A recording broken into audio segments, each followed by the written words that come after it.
Hello, welcome back to Profits Unlimited podcast channel, coming to you live today from our Turf Stop Radio studio in Louisville, Kentucky. We're going to talk a little bit about who else within your company is capable of making a decision. And I know you might be sitting there laughing and thinking about it and saying, nobody's capable of making a decision. What you got to ask yourself is, whose fault is that? What does that ultimately boil down to with your company? And that's what we're going to talk a little bit about today, is why it's important that you take the time to delegate the responsibility, and not just the responsibility, because that's where a lot of times delegation goes bad, is we delegate the responsibility to get the job done, but we do not delegate the authority to get the job done. So let's talk a little bit about the differences between the two. And like I said, whether you're a one-truck operation or a multi-crew company, it doesn't matter. The only way you're going to be successful is to learn to delegate. That's something that I had a hard time with, I'll be honest. I talked a good story about it, but I wasn't good at it. And when I say I wasn't good at it, what I caught myself doing was delegating the responsibility to get the job done, whether it was running a mowing route or doing a landscape or whatever it was, going out and doing mulching. I was good at saying, hey, go out and here's what I want you to do today. This, and this. And I had a list. But what I didn't do was give the proper training prior to giving that list on the expectations of how the job needed to be done, number one, but also for me to be open-minded enough to know that there's more than one way to skin a cat. And what I mean by that is there's more than one way to do the job the right way. And that's what I want you to be able to do with your company, is to understand that when you begin that delegation process and you're giving somebody else the responsibility to get that job done, that first of all, they're properly trained in how you want it to look and be done, and what your own company's procedures are on getting a job completed right the first time. That's important. But also make sure that the person that you're delegating this responsibility to also has the authority to get the job done. And what I mean by that is, are you going to let them make decisions? When I say them, one person or multiple people based on your company size, are you going to let them make decisions while they're out in the field to get the job done, completed right the first time? Because when it comes to delegation, it's something it's very easy to say, but in many cases, it's hard to do effectively. And I have guys all the time talk about, man, I tried it, it didn't work. This isn't like going out and buying a lawnmower or a weed eater or a blower or skid steer. You're not going out and trying something one time.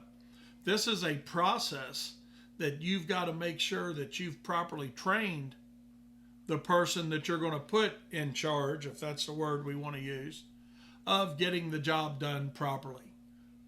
Okay? Don't make the mistake I made of giving a list out and saying, here, get this done, and then get mad when it wasn't done right. Let the person know that you're delegating that responsibility to, that they've got the authority to get the job done while they're out on that site. And what I mean by that is, okay, if you've got a 2-person crew they're taking with them, or a 10-person crew, hey, who's in charge? The person that you've delegated that responsibility to. So when there's things that need to be done on that job site, they need to know, and they meaning the person that you've given that, we'll call it power again, right? You've given that responsibility or power to get that job done. They know that, hey, if a particular employee, let's use that for an example. If a particular employee says, man, I don't want to do that, I'm going to call Wayne, or I'm going to call this, or I'm going to call that. No, they're not calling the office. That responsibility stops with that crew leader. And if you want to be successful with your company and have your company grow, you've got to relinquish that responsibility and authority to your crew leaders to let them know and the people under them know that, hey, this is who I work for. Yeah, I ultimately worked in my situation. They ultimately are employed by me, Wayne Vose. But my crew leaders are responsible, and they know they're responsible for getting the job done. And the people underneath them on their crew know they go to their crew leader if they've got a question or if they've got a problem. They start there. And that's the mistake I made initially by not having that take place. I gave a crew leader, let's say, the title, but I didn't give them the authority to get the job done. And know that it's not just with employees, but when they're out on the job site and the customer walks up and has a question, let your crew leader know that they've got the authority to answer that question, to make that decision while they're out there in the field. Because realistically, any decision that's going to happen in the field, it's not going to be a life or death critical situation, yes or no answer for a customer. Sometimes we think it is, but what you have to do as the owner, if you want to be successful with delegation, is let your managers make that decision in the field. And if it's not the decision that you want it made, don't criticize in front of everybody. You know, when they get back in during the day, call them aside, or even bring it up the next day. Let everybody think about what went on, what happened, and say, hey, you know what, Mike, this is maybe a different way you could have handled that. Because what you're doing at that point is you're giving the person that you've delegated that responsibility to and the authority to, you're giving them confidence that, hey, okay, I should have done that a different way, but man, he didn't jump down on me with both feet and tell me I was stupid or ignorant, and I hear that go on all the time from a manager's perspective, and not just in our industry, in many industries, where an upper level manager may want to talk about, or I hear business owners say it all the time, God, they're just stupid. Well, they're only stupid, whoever they are. Most of the time they're referring to employees or a particular employee.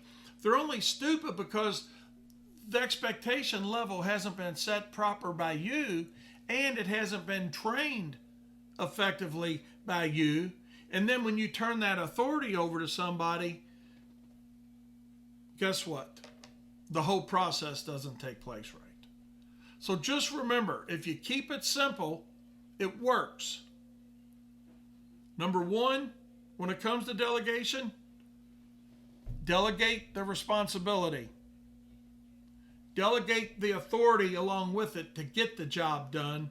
Provide the training before any of that starts for the person so they can go out and make a good decision. So know that when you relinquish this responsibility and this authority to somebody to go out and work on behalf of your company, that they're going to make some choices that you may not agree 100% with.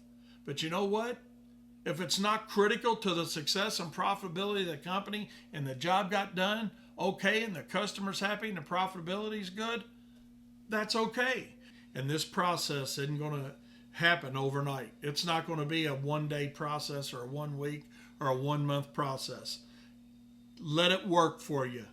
Let them build the confidence that, hey, I can do this, I am doing this. And the more decisions you allow them to make and to run that crew effectively, the better crew leader you're going to have, the better company you're going to have, the better growth you're going to have, and the better your profit's going to be. Hope that helped. Remember, guys, profit is not a dirty word.